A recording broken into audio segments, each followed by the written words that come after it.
प्यारे बच्चों, जैसा कि मैंने आपको कहा था कि इस प्रश्नावली को करने से पहले हम विभाज्यता के नियमों को सीखेंगे, लेकिन फिर भी आपको बोला गया था कि आप विभाज्यता के नियम सीखने से पहले आप इनको नोट कर लीजिए और उसके बाद मैं आपको नियम सिखाऊंगा।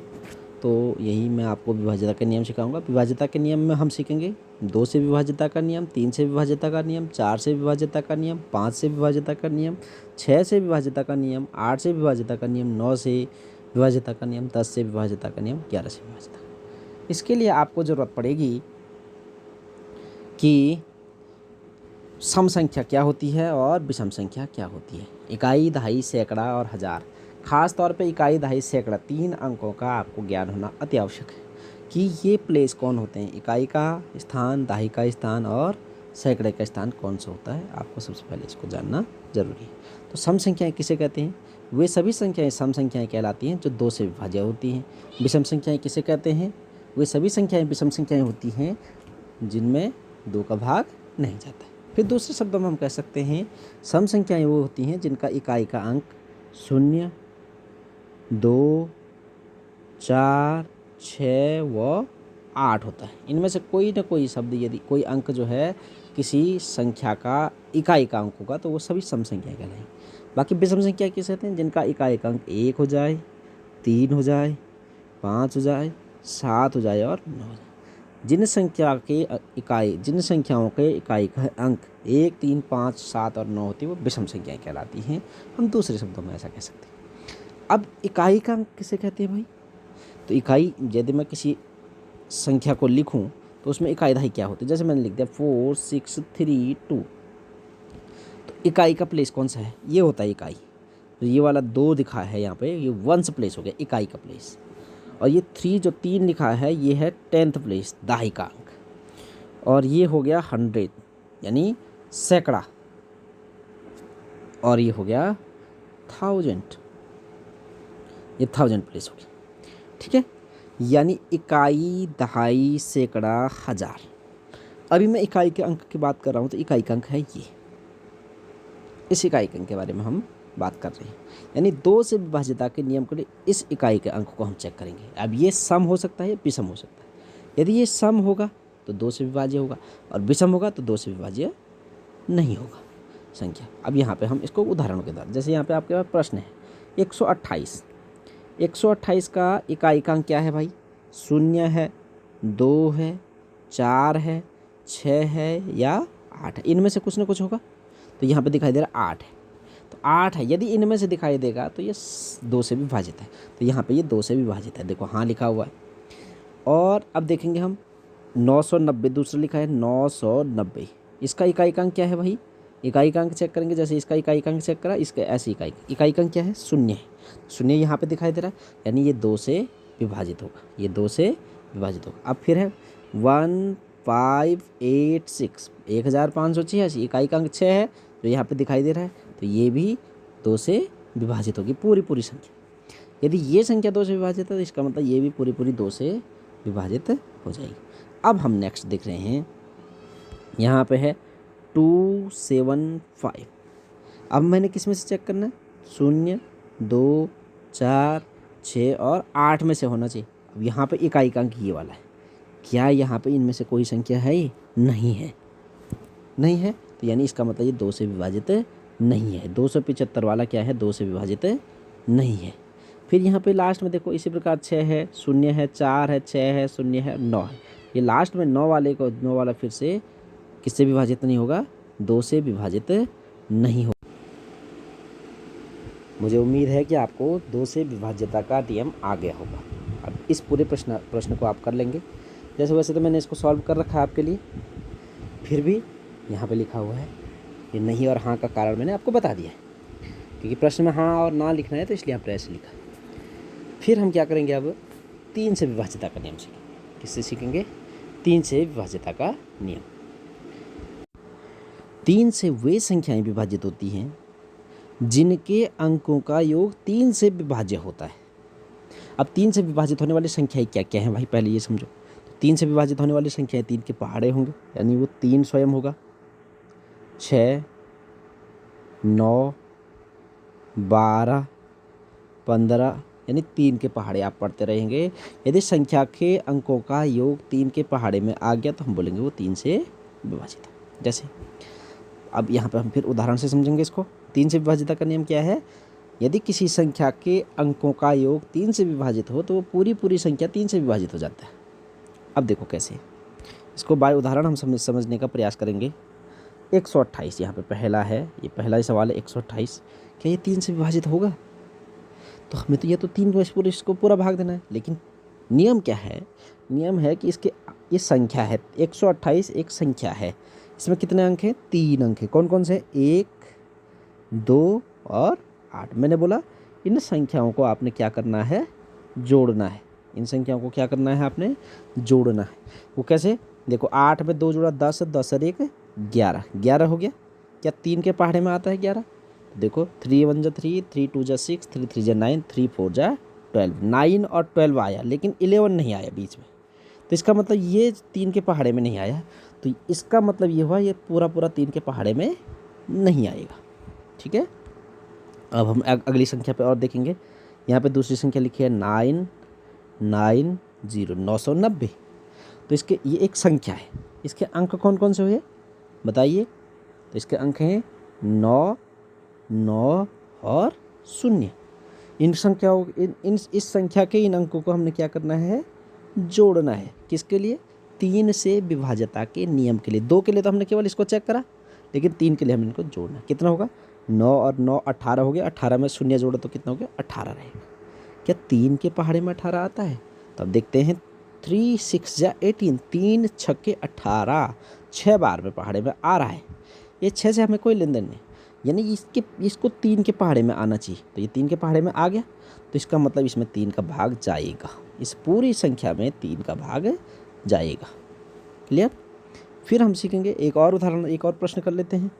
जैसे यहाँ पे क्या है, मैं देख लेता हूँ। यहाँ पे लिखा है 6 3 9 2 1 0, ये वाला यहाँ पे लिखा है नीचे से। तो इसको हम चेक करते हैं। ये एक संख्या है, ठीक है, 6,39,210। अब इस संख्या के अंक कौन से हैं? 6 हो गया, 3 हो गया, 9 हो गया, 2 हो गया, 1 हो गया और 0 हो गया। इनको हमने क्या करना है? आपस में जोड़ना है प्रत्येक अंक को। तो 6 3 9, 9 9 18, 18 2 20 और 1 21 होगी। क्या 3 के पहाड़े में 21 आता है? तो 3 के पहाड़े 21 तक पढ़ो तो 3 सत्ते 21, यानी ये 7 बार हो गया, यानी भाग जा रहा है। इस संख्या में यह संख्या 3 के पहाड़े में आ रहा है। जब 3 के पहाड़े में ये संख्या आ रही है तो इसका मतलब ये इस पूरी संख्या में 3 का भाग जाएगा। तो यहाँ पे टिक कर देंगे हम है। ठीक है, उम्मीद है कि आपको 3 से विभाज्यता का नियम आ गया होगा। अब हम सीखेंगे 4 से विभाज्यता का नियम। 4 से विभाज्यता का क्या नियम है भाई? 4 से विभाज्यता का नियम वैसे आसान है। 4 से विभाज्यता का नियम ऐसा है, यदि कोई संख्या, अब यहाँ पे क्या है कि हमारे पास 2 अंकों की कोई संख्या होगी तो उसमें तो हमें भाग देना ही पड़ेगा। लेकिन 3 अंकों की संख्या क्या कहती है? यदि 3 अंकों की कोई संख्या है तो उसमें 4 का भाग जाएगा या नहीं जाएगा, ये कैसे पता लगाते हैं? तो हमें 4 के भाग जाने के लिए हमें 2 इकाई और दहाई के अंकों का विशेष ध्यान रखना है। यानी 2 अंकीय संख्या में पता करनी है, इकाई दहाई केवल, और उसमें 4 का भाग देना पड़ेगा हमें। यानी 128 जैसे लिखा हुआ है, क्या इसमें 4 का भाग जाएगा? तो हमने सबसे पहले इसके इकाई और दहाई, इकाई का अंक है 8 और दहाई का अंक है 2, इन दोनों को अलग सा लिख देना है और इसमें 4 का भाग दे देना है। तो 4 7 28 होता है, नहीं होता है, इसमें 4 का भाग चले गया है पूरी बार। इन 2 अंकों में 4 का भाग चले गया। तो यानी यदि इन 2 अंकों में, लास्ट के 2 अंकों में 4 का भाग चले जाएगा तो हम बोलेंगे इस पूरी संख्या में 4 का भाग चले जाएगा। 3 अंकों के लिए तो ये मे भी थोड़ा दिक्कत, मतलब कोई समस्या नहीं करेगा। 3 अंकों में हम नॉर्मल भी भाग दे सकते हैं, लेकिन एक बड़ी संख्या है भाई, लिखा है 2 3 4 6 3 2 लिखा है। तो हमने लास्ट के इकाई और दहाई के अंक देखने, इकाई और दहाई के अंक देखने। तो हमने इस इकाई और दहाई के अंकों को क्या करना है? 4 से भाग दे देना। तो 4 8 32 हो गया, यानी यदि इस संख्या में जो लास्ट के 2 अंक लिखे हैं, इसमें यदि 4 का भाग चले जाएगा तो इस पूरे में 4 का भाग क्या होगा, चले जाएगा। मैंने चेक नहीं करा पूरा, लेकिन आप देख सकते हैं तो यहाँ पे भी 4 का भाग चले जाएगा। अब हम सीखते हैं, मैं 5 और 10 की विभाज्यता का नियम आपको एक साथ सिखाऊंगा। 5 और 10।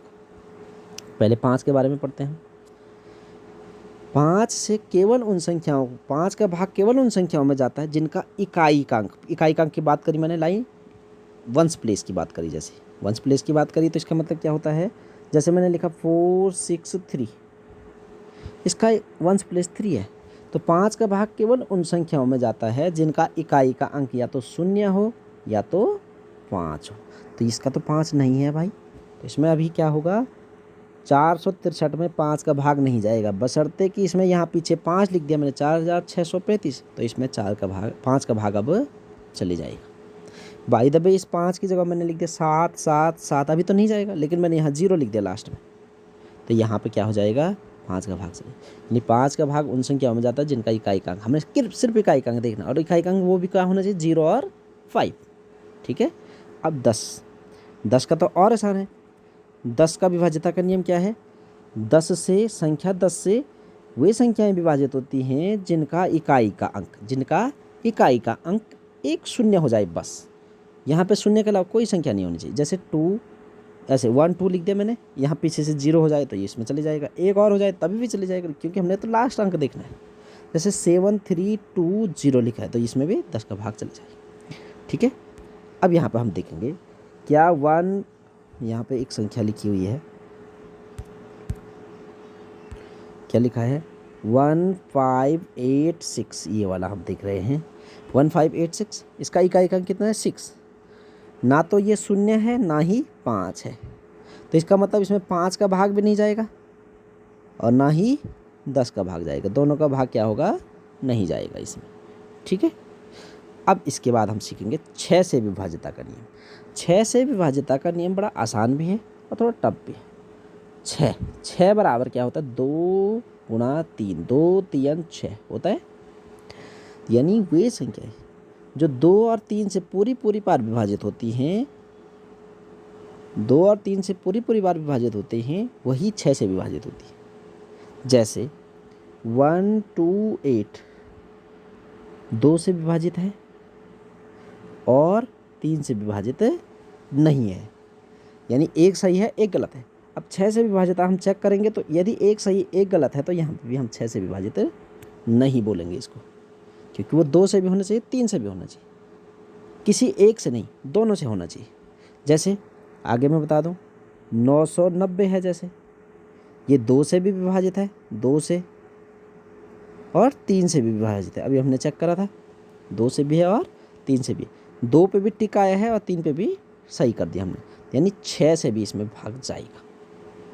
यदि ऐसी ही कोई एक संख्या मैं आपको फिर बता दूं, जैसे 99 है, 99 में जो है 2 का भाग नहीं जाता है, क्योंकि ये हमने देखा ये तो विषम संख्या है, और 3 का भाग जाता है। अब 6 का भाग हम चेक करेंगे तो 6 का भाग जाएगा ही नहीं जाएगा, क्योंकि एक सही है एक गलत है। यहाँ पे देखो 2 का भाग नहीं जा रहा है, 3 का भाग जा रहा है, तो एक सही एक गलत होने पर यहाँ पे 6 में भी गलत हो जाएगा। तो 6 का भाग उन संख्याओं में जाता है जो 2 और 3 से पूरी बार विभाजित होती है, 2 से भी होती हैं और 3 से भी होती हैं अलग अलग, तो उसमें 6 से भी अलग से वो विभाजित हो जाएगी। अब सीखेंगे हम 8 से विभाज्यता का नियम। 8 से वे संख्याएं विभाजित होती हैं, तो 8 से विभाजित होने के लिए कम से कम 3 अंकों की संख्या होनी चाहिए और उससे ज़्यादा होनी चाहिए, जिसमें हम विभाज्यता का नियम लगाएंगे। अदरवाइज 8 से विभाज्यता का नियम हम नॉर्मली 8 से भाग देंगे। यदि जैसे 4 अंकों की कोई संख्या है, 4 6 3 2, तो इस प्रकार की यदि 4 अंकों की संख्या में हम क्या करते हैं, इकाई दहाई सैकड़ा और हज़ार, इकाई दहाई सैकड़ा, इकाई दहाई और सैकड़ा, इन 3 प्लेसों का ध्यान रखते हैं। यानी 632 में हम किसका भाग दे देंगे, 8 का भाग दे देंगे। यदि 632 में 8 का भाग जाएगा, 632 में यदि 8 का भाग चले जाएगा तो हम बोलेंगे उस पूरी संख्या में 8 का भाग चले जाएगा, अदरवाइज नहीं जाएगा। तो क्या है, जैसे मैंने देखा तो 8 सत्ता 56 हो गया, हो गया। तो यहाँ पे कितना बच गया अब, 7 और 2 बच गया, और 8 नमा 72 हो गया, यानी ये भाग चले गया। तो जो भी वो संख्या मैंने लिखी थी उसमें भी क्या हो जाएगा, 8 का भाग पूरी पूरी बाहर चले जाएगा। तो 8 से विभाज्यता का नियम आपको समझ में आ गया। अभी हम कुछ उदाहरण करेंगे इससे, तो आपको और बेहतर समझ में आएगा। जैसे यहाँ पे है 6686, ये वाला संख्या, क्या इसमें 8 का भाग जाएगा? तो हमने क्या करना है, इसके अंतिम 3 अंकों को अलग से भाग दे देना है। किससे? 8 से। तो 8 से भाग दिया तो 8 8 64 हो गया, और यहाँ बचा 4 और 6। लेकिन इस 4 और 6 में तो 8 का भाग जाता ही नहीं है, 2 शेष बच जाएगा, सॉरी 6 शेष बच जाएगा, और 6 शेष बचेगा तो यहाँ शेष नहीं बचना चाहिए, तो 8 का भाग इसमें नहीं जाएगा। तो अब फिर और चेक करते हैं, एक और संख्या है कि जैसे मेरे पास 1586 है, तो यहाँ से पहले 3 अंकों को उठाए 586 को, और इसमें क्या करा, 8 का भाग दिया। जाता है क्या? 8 सत्ता 56 हो जाएगा, और 2 बचा 6 हो गया, तो 8 3 24, यानी 2 शेष फिर बच जाएगा यहाँ पे, यानी यहाँ पे फिर शेष बच रहा है, तो इसका मतलब भाग नहीं जाएगा 8 का। ठीक है। अब फिर 9 से विभाज्यता का नियम। 9 से विभाज्यता का नियम आसान है।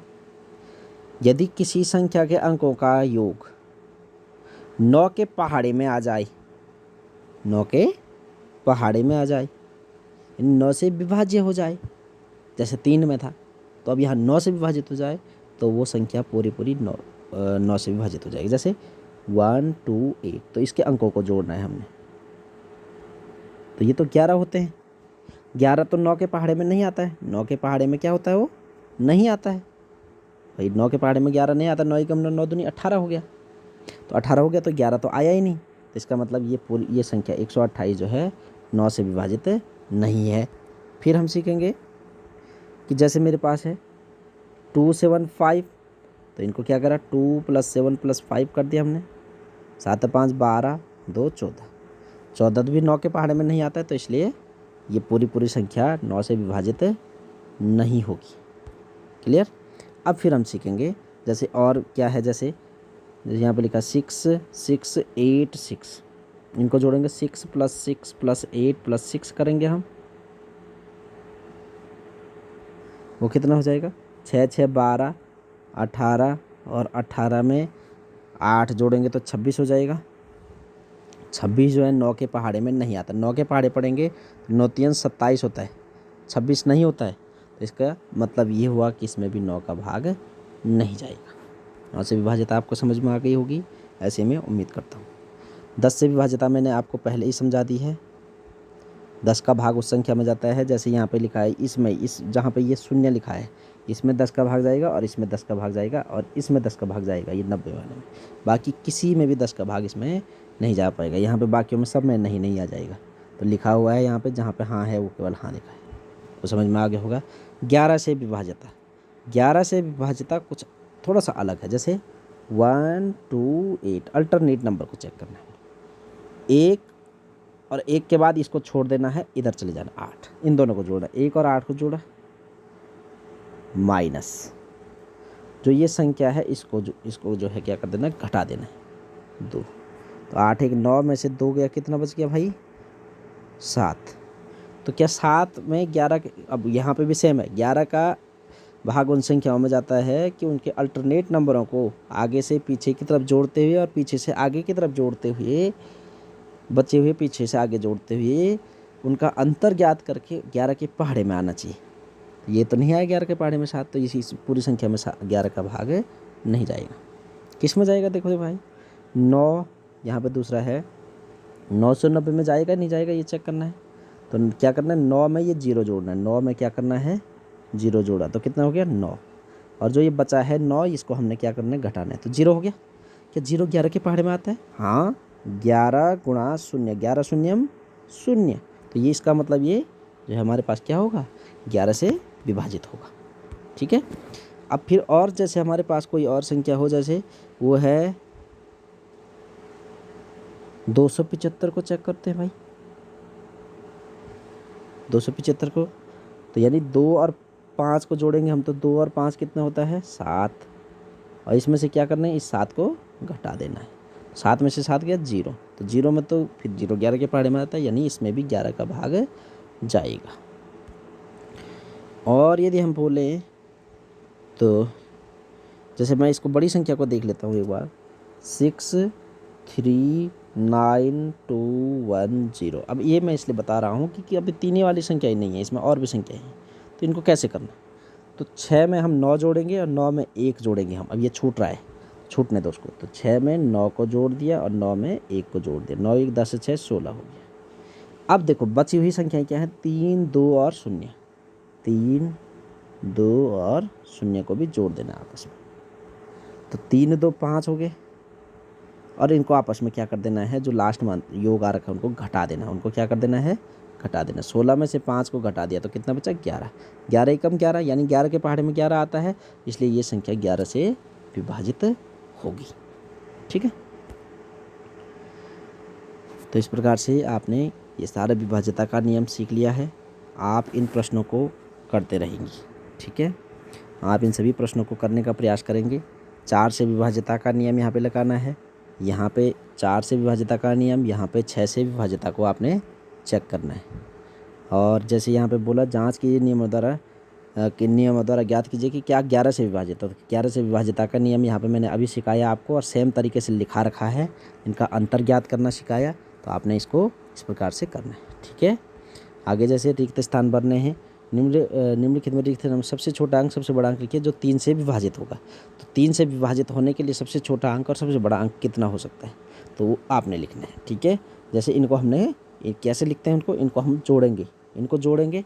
अब देखो जोड़ते हुए हमें क्या करना है, जैसे बाय द वे इनका योग कितना आ रहा है, देखो 6 + 7 + 2 + 4, 7 6 13, 13 2 15, 4 19 आ गया। अब 19 से बड़ी संख्या कौन सी है 3 से विभाजित, 21, यानी 21 में हमें क्या करना पड़ेगा, जोड़ना पड़ेगा भाई। 19 में कुछ जोड़ना पड़ेगा तभी तो 21 आएगा। तो 19 + 2, यानी यदि मैं यहाँ पे 2 लिख दूँ तो ये क्या हो जाएगा, संख्या बन जाएगी, 21 हो जाएगा। ये तो सबसे छोटा अंक होगी, लेकिन बड़ा से बड़ा अंक कितना हो सकता है, बड़ा से बड़ा अंक कितना हो सकता है। तो बड़ा से बड़ा अंक देखो कितना हो सकता है, 7 8 और 9, 8 और 9 में से एक हो सकता है। तो 19 में यदि मैं 9 जोड़ता हूँ तो 28 होता है।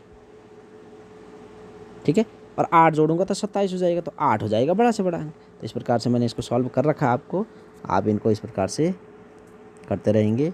ये आपको मैंने वर्कशीट बताई है लास्ट में, तो इस प्रकार से आप इस प्रश्नावली को कंप्लीट करेंगे।